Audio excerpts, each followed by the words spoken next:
السلام عليكم ورحمة الله تعالى وبركاته. kusoo dhawaada kanaalkeena Tansheeg. Maanta waxaan soo bandhigayaa mowduuc ku saabsan toddobada la yaab ee adduunka. Haramka weyn.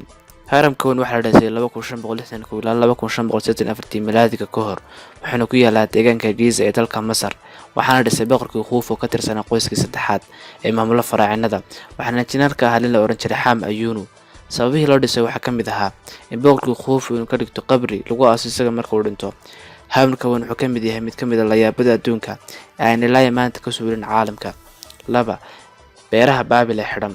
waxaa la dhisay 600 sano ka hor miilaadiga waxayna ku yaaleen deegaanka Baabil ee Ciraaq. waxaana aasaasay Nabuukhadnasr imbraadooreedii Baabil dambe. sababihii loo dhisay waxay ahayd inuu boqorku ku raaligeliyo xaaskiisa Amitis al-Miduniya. sababihii burburkeeda waxaa burburay dhulgariir xooggan oo dhacay qarnigii koowaad horraantiisa. 3 macbadkii Artemis. taariikhda dhismihiisu waxay ku bilaabantay 500 sano ka hor miilaadiga waxaana ku yaalaa deegaanka Izmir ee Turkiga. waxaana aasaasay Croesus boqortooyadii Lydia. waxaana injineer ka ahaa Christopher iyo inankiisii Metagenes. sababihii loo dhisay waxaa ka mid ahaa hadiyan loo hadiyeynayay ilaahadii Greek ee Artemis.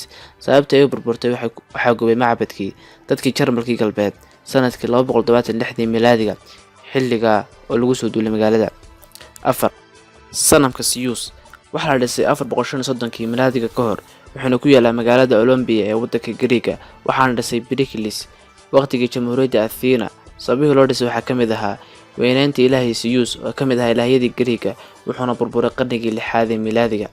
5 طريح موصل. waxaa la dhisay sanadkii 351 miilaadiga ka hor waxaana ku yaalaa magaalada Burdum ee Turkiga.